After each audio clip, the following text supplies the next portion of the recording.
Dagaalada astaamaha calamada Soomaaliya iyo Mareykanka iyo sawaxanka aad maqasheenba waa kulan xog waran oo ka dhacay magaalada Minneapolis habeennimadii xalay. Sadiiq Warfaa, Sacdiye Salaad iyo Cabdilfataax Cali waxa ay ka mid yihiin xildhibaano dhowr ah oo ka tirsanaa jaaliyadda Minnesota. Booqasho gaaban ayay ku imaadeen gobolka iyaga oo ka tirsan xildhibaanada baarlamaanka tobnaad ee Soomaaliya. Xildhibaanadan waxa ay xog waran siiyeen jaaliyadda ugu horeyna waxaa hadashay Sacdiye. 8 bilood baan wadanka ku maqnaa. qurbaha waxa yaala qabiil, qurbaha waxa yaala waqti badan oo la iska baabiyo. Soomaaliya waxa ka dhamaad horta cudurkii la oran jiray qabiil oo kansarka ah uu ka dhamaad. Soomaaliya dadka la dhoo dib u heshiisiin wax Soomaaliya ay isku qabto iyo kala waqti la iskaga dhumiyo la dhoo dib u heshiisiin hala sameeyna ma u maleynaa inay jirto wax dib u heshiisiin waqti la iskaga dhuminay. dadka Soomaaliya waa dad isjecel, waa dad walaalo ah, waa dad kaliya u baahan in la caawiyo, dibadda laga caawiyo. sidii xildhibaanadu ay u sheegtay horta moshinku wuxuu la dhintay waxa weeye waa baarlamaankii sagaalaad baarlamaanka tobnaad haddii mooshin la keeno mooshinkaasi wuxuu noqonayaa uun mooshin ka hadla danta iyo dalka iyo Soomaaliya. mooshinkaasi ma danta Soomaaliyeed buu shaqeynayaa iyo dalka Soomaaliyeed mise uma shaqeynayo. inta un baa horta loo codeyn doona. mooshin lagu ridayo prime minister ama ulajeedo kale laga leeyahay waxa weeye kama shaqeyn doono ya baarlamaanka ya tobnaad. taasaan idinku bishaareynay.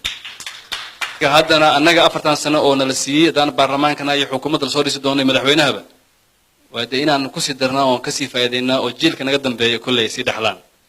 laakiin maxaa isbedelkan keenay waxa weeye su'aalaha mar qaar kood isweydiin kartaan waxa weeye runtii report ee dawladda Ethiopia qortay oo kulligiina aad aragteen. reportka dawladda Ethiopia ee qortay dawladda Ethiopia ma ka noqon dawladda Ethiopia ma qorin think tank hay'ad macad maqra Ethiopiana report ee qortay oo uga hadlaysay oo Soomaalida ay tir camal si qolo gaar ah ma noqon karto madaxweynaha hadii ka al-shabaab lagu biiriyaa. reer waxa la dhihi karaa guuxaas reportkaas iyo dadkii taa u dhahay ma noqon karaan kuwii kale taa oo noqon karaan ay ka xanaaqeen oo arkeen in dawladda Ethiopia ay sameynayso isku dir beelaha Soomaaliyeed. marka Soomaalida hal baa laga baran karaa 10. Soomaalidu ma jeclin wax loo tilmaamo.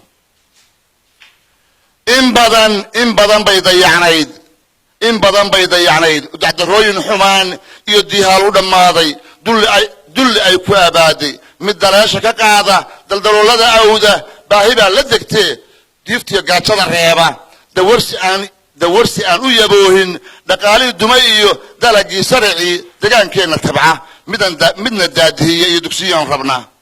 xasan khayre aniga 1998 ayaan ku bartay Oslo, nin wanaagsan oo wax bartay waaye.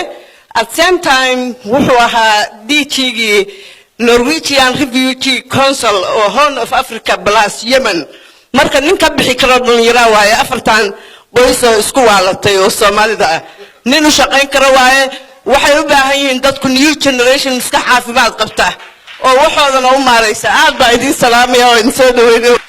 Soomaaliya waxa uu soo baxay nin dhalinyaro ah, nin ka soo shaqeeyay maxaa la dhihi jiray Mareykanka, xeelal ka soo qabtay oo experience leh oo aan hubo inuu wadanka horay u kaxeyn karo. walaalayaal waxaad ogaatiin 21 sano ba waxaan ku jirnay burbur, waxaan ku jirnay qabiil, waxaan ku jirnay abaar, waxaan ku jirnay NGO iyo waxyaalo kale naga shaqaysadaan, waxaan ku jirnay dhibaato aad iyo aad badan. maanta waxaan ku faraxsanahay inay Soomaaliya iftiin aad u weyn ka soo baxdo ay shacabkana ku faraxsan yihiin.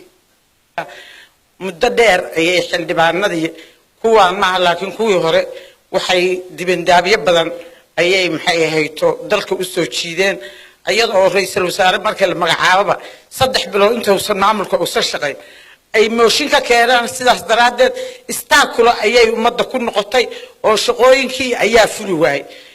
muddo dheerna way soo qaadatay. taas waxa weeye ilaa 2014 Cabdullaahi Yuusuf ilaa 2017 laakiin wax ka bedelan ayaa yimid. hal mar ayaan qabaa inay ummadda Soomaaliyeed ka farxiyaan xildhibaanadu oo 2017 in badan oo kamid ah Soomaalida qurba joogta ah ayay ka go'an tahay inay u adeegaan dadkooda iyo dalkooda. si kastaba taariikhda ayaa kala sooci doonto qofkii waddankiisa u faa'iideeyo muddada uu haysto iyo weliba kan kale ee ka faa'iidaysto muddadaas la siiyey. maxamuud dulyadeen, Somali Cable, dalka Mareykanka.